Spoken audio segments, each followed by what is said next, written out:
What's happening, baby girl? Oh, my God, I just love your show. I think you're fabulous. I've seen you over the years, and, you know, I haven't been like this huge, outrageous fan, but I just love every time I hear you talk. You make sense.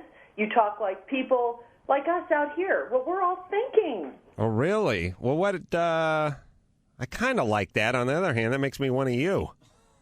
Well, yeah, that's a good thing. Oh, it is? Okay. What do you do, Janet? Huh? What do you do? I'm an office manager and a waitress. Uh-oh. And where do you work, by the way? You want to give a plug to your restaurant? I don't work at a restaurant right now. I do work for Altadena, though.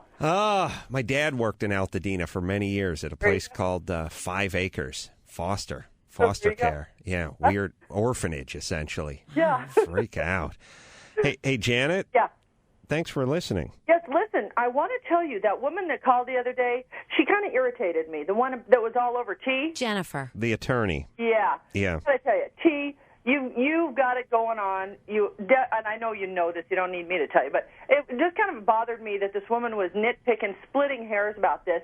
First of all, this is a show, and you two work together as a very good team. And I don't know where she was with this bashing Adam all over T. It's just ridiculous.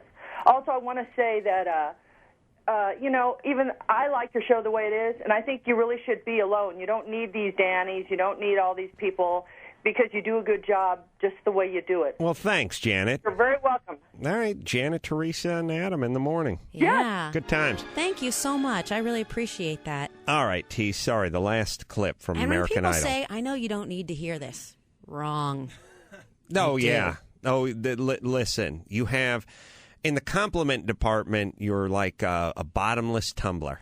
There's not enough iced tea in the world to ever fill your tumbler. In the put-down department, you're like a thimble. Can't even don't even fill it half full. That's right. I can't hack it. Yep. Okay, I'll play you one more. Do you want to hear a really, really good guy or a really good girl? Is it the hot chick? Yeah. Is it the hot country chick? Yeah. Christy Lee Cook. Christy Lee Cook, the one who's into like bareback riding and taekwondo And cage fighting. and cage fighting and helping kids. I wish I knew how to quit you. Through the majesty of horse riding. Yeah, Yes. I was smitten immediately. She was gorgeous, and here she is singing Amazing Grace. How sweet the sound that saved a wretch like me. I once was lost, but now I'm found. Good. Yeah, for those of you who didn't see it, picture a 400-pound heavy-set woman of color. Right. That's Christy Lee Cook. Yeah, she was hot, and I was thinking to myself, a lot of people get caught up in the voice, and this person's not the right. Well, look, I don't know. Does Faith Hill have the greatest voice in country music? She's hot. She can sing well enough. It's a package. And she can sell some things. Yeah, Shania Twain. There's a reason why these chicks wear tight outfits. Look, maybe her singing is a 7.5, but her looks are 9, and so be it. It's the same with the guys. There was a guy, Chris Watson, who's 20. Gorgeous. Gorgeous. And yeah, he could sing. But it was the combination of the looks and the voice. Right. All right. So now my theory that I came up with as I was pouring myself some coffee at 5 a.m., I thought, why do people, or who, because it really does seem split. Life is interesting. The things that feel right to you, you think are universal. When you taste something and it tastes really good, you tell your friends, oh, you would love this. You would love it. It's awesome. And then when they bite into it and they don't like it that much, you're confused. It's like, but I said it was awesome. I felt so strongly about this, and yet you're exactly the opposite. I seem to run into this a lot in my life. Bald Brian over here loves the beginning part and then tunes out. Yeah. Jimmy is exactly the same as Bald Brian. He likes the beginning part, and then he tunes out. Teresa and I like the second part where you can pick a horse and watch that.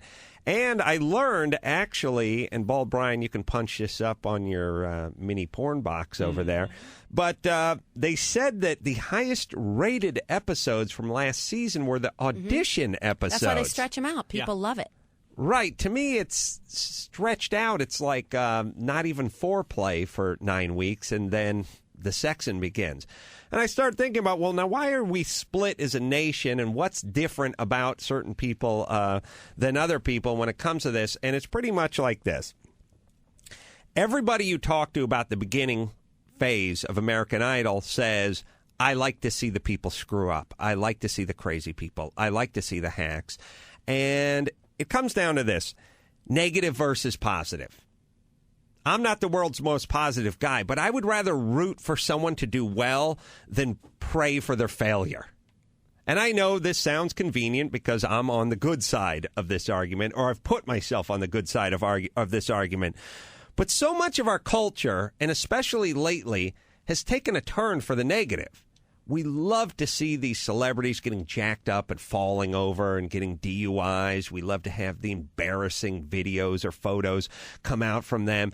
TMZ is making a nice living just finding people when they're not at their best, and oftentimes either under the influence of drugs or under, as the case in American Idol, under the influence of a brain that's probably not chemically balanced. And then we point and we laugh because it makes us feel better about our little lives. That's sad. I don't want to be that person. I really don't. I would rather root for somebody to win unless they're the Patriots. In which case, Tom Brady should break his leg the next time he steps out of his bed. Dear Bill Simmons Sports, dear online diary, I heard Ace talking smack about Tom. One M in time. Reverse. Go Pats! Now, I don't like rooting for people to fail, and I hate the idea of looking at... Look, I don't want to be a 200-pound guy. Nay, I don't want to be a 275-pound guy who looks at 310-pound guys and goes, look at fat ass. Look at Lardo. Sure, you look better standing next to him, but that don't make you thin. It doesn't make you have talent. It doesn't make you smart, and it doesn't make you happy. It just means there are people that are more effed up and dumber and worse off than you are. I'm with you philosophically. Two things that may make you feel better about how I come out on this. One, I don't like to see the mental defectives and the people that are genuinely impaired do badly. I like to see people that are filled with delusional hubris It's the same get knocked thing. down a few pegs. It's not. It's I feel not like I'm laughing always at someone's the same expense. Not laughing at someone's expense, laughing at someone who has been... The thing you talk about all the time, which I believe Yes. very powerfully, which is you've been empowered falsely your whole life. Don't ever let anyone tell you can't. You're the Right. greatest, blah, blah, blah. Well, you're not the greatest, and it's time for you to learn that, and if it has to be on national TV, then so be it. I agree. It's all... Look, we all love to see Tyra Banks up there. You know, we'd all love to see her slip when she Yeah. was walking down the runway. Right. But she's rich and she's powerful and filled with the same hubris and sense of false entitlement that we all see, except for these guys are coming from crappy one-bedroom apartments, and that's why I don't need to see them knocked down. The It's underdog losing is not fun. The Patriots Yeah. losing is fun. Yes, exactly. Would be nice to see Tom Brady not get a fourth Super Bowl ring in 7 years because he's going to take his millions of dollars to Hawaii, go to the Pro Bowl, and then nail a supermodel. That's why I want him knocked off his perch. The guy living in the crappy one bedroom and sleeping on a futon, I agree, I hate his attitude and his sense of entitlement, but that's not based on anything. Sure. And Okay. one more real quick thing. If it was the last rounds, if it was all this, if it was all people singing great songs like Amazing Grace, I'd be in. I'd watch an hour of Amazing Grace by great singers, but I don't want to see Diane Warren week. I don't want to see people singing terrible Diane pop Warren is a songs. great songwriter. Oh, stop. She writes a hell of a song. All right, you two lesbos, let's break this up.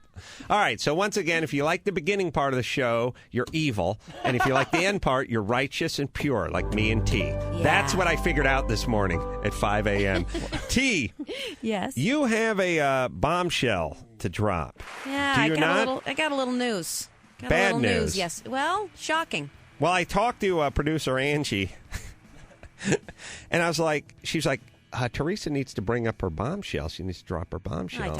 I don't. And I'm drunk. And I said, what do you... I thought she already said that. And then she said, talking to the top of the lampshade, I can't hear you. So I had to talk down into the top part of the lampshade because she was sitting down. And she said, no, Teresa's got some news. And I said, well, should we get into it? And she said, she may cry. And I said, oh, Well, that's good radio. There's about a 34% chance. All right. We'll keep our fingers crossed because this is one that Brian and I both can agree on. We'll do that. Dana Gould coming in studio as well to do some Huell Hauser. Nothing better. We'll do that right after this. Your distress distracts me to no end. I like Adam. It's the Adam Carolla Show.